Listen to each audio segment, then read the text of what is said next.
ثاقب سے وہ کہوں گا کہ جس طریقے سے یہ اوپر تلے 4-5 کیسز آئے ہیں تو یہ ثاقب یہ کلیئرلی نظر تو آ رہا ہے کہ یہ چاروں اڑ جائیں گے.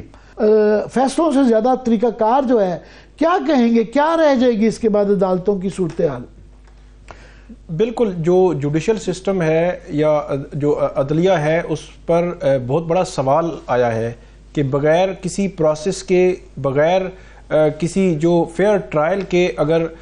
پورے ٹرائل 4 دن 6 دن یا اگر احتساب عدالت اسلام آباد احتساب عدالت کی بات کریں 9 جنوری سے 30 جنوری مطلب 19 دن میں ریکارڈ قائم کیا ہے انہوں نے, جب یہ فرد جرم عائد ہوئی اور اس کے بعد سے ٹرائل مکمل ہونے تک 19 دن میں ریکارڈ قائم ہوا ہے. اور اس ریکارڈ میں بھی انہوں نے نہ حق جرح, نہ حق دفاع اور نہ 342 کی جو سٹیٹمنٹ ہے, جو میجر 3 پوائنٹس ہوتے ہیں جو ڈیفنس مطلب جس پہ الزام ہوتا ہے ملزمان پہ, ان کو دیا ہی نہیں گیا گیا اور ان کو میکسیمم پنشمنٹ جو ہے وہ دے دی گئی. سائفر کے کیس میں بھی یہی ہوا, 21 گواہوں پر سرکاری وکلا سے جرح کروا لی گئی, حق دفاع پھر فائنل آرگومنٹس نہیں دیے گئے. 342 کی سٹیٹمنٹ ابھی لکھوائی جا رہی تھی تو اس کے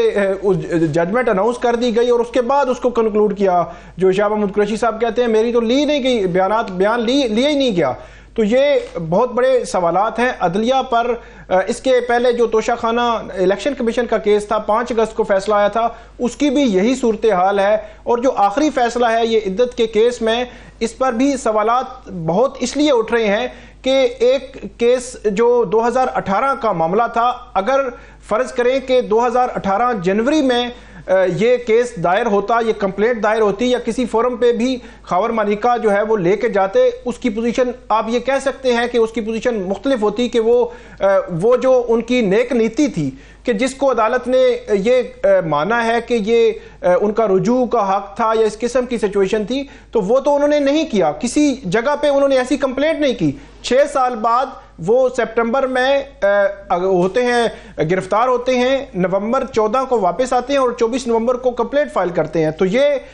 اس اینگل کو دیکھا جانا بہت ضروری تھا. پھر جو بات آپ نے کی کہ اس میں جو خواتین کے حوالے سے جو بالکل پیورلی ان کا ایک پرائیویسی یا ایک پرائیویٹ جو معاملہ ہے اس کو اس لیول پر ڈسکس کیا گیا کہ جو بشرا بی بی ہیں ان کا ایک ایفیڈیوٹ آیا کہ ان کی عدت جو ہے وہ پوری ہو چکی تھی, اور اس میں سلمان اکرم راجہ نے دلائل بھی دیے اور انہوں نے خاص طور پر اس کا تذکرہ کیا کہ ایک خاتون کے ایک پیورلی پرائیویٹ معاملے کو جو وہ کہہ رہی ہیں اس کو آپ نہیں مان رہے, لیکن دوسری جانب عدالت نے یہ کہا ہے کہ کیونکہ خاور مانیکا جو ہے وہ یہ کہہ رہے ہیں کہ میرا 28 سال کا ایک تعلق رہا ہے, ہمارا ایک شادی رہی ہے, تو اس لیے ان کی بات جو ہے وہ مانی جا رہی ہے. تو اس جو فیصلہ تھا, ایک اور بات اس فیصلے کی کہ یہ نکاح ہوا ہے گلبرگ یا وہاں لاہور میں, تو اس کا جو جورسڈکشن یا دائرہ اختیار بنایا گیا ہے وہ اسلام آباد کا. یہ بھی اپنی طور پر ایک منفرد کام ہے کہ ایک گاڑی اگر کسی کراچی میں, پشاور میں یا لاہور میں چوری ہو اور مقدمہ جو ہے وہ یہ صورت طور پہ لاہور ہائی کورٹ میں جانا چاہیے تھا, یہ اس کی جورسڈکشن میں جانا چاہیے تھا, یہاں ہونا ہی نہیں چاہیے تھا, یہ کہہ رہے ہیں آپ؟ جی بالکل یہ سوال اٹھایا اور یہی مثال جو سلمان اکرم راجہ نے دی کہ ایک جو اکرنس ہے وہ ہوئی ہی لاہور میں ہے. تو آپ یہ کیس اس لحاظ سے نہیں سن سکتے, جو بھی اس کا فیٹ ڈیسائیڈ ہونا ہے وہ لاہور کی جو مجسٹریٹ کی عدالت ہے اس نے سننا ہے. اس کے بعد اس کے کویسچنز آنے ہیں کہ ان کویسچنز کی نوعیت کیا ہے. ایک چیز بڑی اور امپورٹنٹ ہے کہ 498 جو 96 بی ہے, یہ تھا ایک بڑی جو ہے وہ اس پہ ڈسکشن بھی ہوئی. اس میں جو خاور مانیکا کے جو ملازم تھے انہوں نے یہ الیج کیا تھا بیفور میرج تعلقات کا معاملہ, تو وہ جو چارج تھا وہ ڈسچارج اس کو جو ہے عدالت نے کہا تھا کہ کیونکہ ایک گواہ ہے تو اس لیے اس کو ہم کنسیڈر نہیں کر سکتے. تو میری نظر میں ایک اور ایلیمنٹ آئندہ آنے والے دنوں میں آ سکتا ہے کہ اس گواہ کے بیان کی وجہ سے یا کمپلینٹ فائل کرنے کی وجہ سے ان کو جو افیکٹ ہوئے ہے, پبلکلی اس پہ بات کی گئی ہے بیفور میرج تعلقات کے حوالے سے, تو ان کے خلاف بھی کیس ہو سکتا ہے کہ آپ کے پاس ثبوت نہیں تھے پورے, آپ نے پبلکلی لے کے آئے, ڈسکشن ہوئی اور ساری چیزیں ہوئی. یہ خاور مانیکا کیونکہ اس میں کمپلینٹ ہے, خاور مانیکا صاحب جو ہے وہ انگریزی میں جو کہتے ہیں نا ہال آف انفمی, یہ جو شرم کا بے شرمی کا جو یہ ٹاور ہے اس کے اوپر سب سے اعلیٰ مقام انہوں نے پایا ہے کہ جس طریقے سے یہ کہ ہماری مشرقی روایات کی بات نہیں ہے، یہ یونیورسل روایات ہیں کہ دنیا بھر میں جو ہے یہ جس قسم کی انہوں نے ایک اپنے ہی بیانات کے خلاف جو وہ خدا کو حاضر ناظر جان کے جو اپنے بیانات دیتے رہے، اس کے بعد اس سے بالکل پلٹا کھا گئے، تو وہ ایک تو رہے گا۔ مگر مجھے تکلیف اس لیے بھی ہے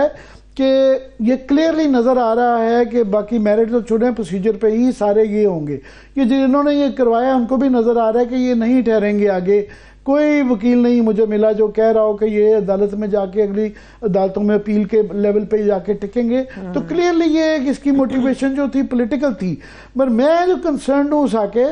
کہ اس سے اوورآل جب عدالتوں اس طرح کے اس میں اعلی کار بنتی ہیں اور اس طرح کے فیصلے اس طریقے سے دیتی ہیں، تو پھر عدالتوں کی کیا تکریم رہ جاتی ہے؟ بہت بڑا یہ سوال بالکل عدالتی جو عدلیہ پر جو اعتماد ہے عوام کا، وہ متزلزل اس طرح ہوتا ہے کہ اب جج محمد بشیر صاحب ہیں احتساب عدالت کے، 12 سال سے وہ اسلام آباد میں ہیں، انہوں نے 21 جنوری کو درخواست دی کہ وہ ملٹیپل ان کو صحت کے مسائل ہیں، ان کو بیماریاں ہیں، کہ ہمیں چھٹی دی جائے مارچ تک۔ تو 27 کو وہ واپس لی، 27 سے 31 تک فیصلہ دیا اور اس میں لوپوز چھوڑے، اور 1 فروری کو دوبارہ درخواست دے دی کہ مجھے جو ہے وہ آپ جو ہے وہ چھٹی دے دیں مارچ تک۔ تو میرا یہ خیال ہے کہ یہ وہ چیزیں ہیں، یا یہ بہرحال دیکھیں گے کہ یہ جو اس کا ڈیزائرڈ ایفیکٹ جو یہ چاہا جا رہا تھا پولیٹیکل، اس کے فائدے لینے کے کہ شاید لوگ اس سے ڈیمورلائز ہو کے ڈسپریٹڈ ہوں گے، تو یہ الیکشن والے دن پتہ چل جائے گا کہ لوگ کیا ٹرن آؤٹ ہوتا ہے، اور لوگ آیا انہوں نے اس کی وجہ سے زیادہ انرجائزڈ ہوئے ہیں یا نہیں ہوئے، اس کا پتہ لگ جائے گا۔ پر میں سوچ رہا تھا کہ یہ تو جو ہو گیا، یہ مزید ابھی القادر ٹرسٹ کا کیس رہتا ہے، اس کے اندر ایک سزا کی پاسبلٹی ہے، مگر واٹ نیکسٹ؟ اب اور کیا چیز ایسی ہو سکتی ہے آڑے؟ خاص طور پہ یہ کوسچن ابھی ہے سب سے بڑا اس الیکشن سے ریلیٹڈ بھی، کہ آیا جو پی ٹی آئی کے لوگ انڈیپینڈنٹ کے طور پہ جیتیں گے تو وہ ان کا سٹیٹس کیا ہوگا، وہ کیا پی ٹی آئی جوائن کر سکیں گے کہ نہیں کر سکیں گے؟ میں چاہوں گا آپ اس پہ اپنا کوئی کلپ ویو دے دیں۔ ایک تو کل 498 لوگوں کے 9 مئی کے مقدمات میں، جس میں شاہ محمود قریشی صاحب ہیں، عمران خان صاحب ہیں، شیخ رشید ہیں، ان تمام کے ٹرائل باقاعدہ اڈیالہ جیل میں شروع ہونے لگے ہیں۔ 10 فروری کو القادر ٹرسٹ کیس ہے، اور جو آپ نے بات کی یہ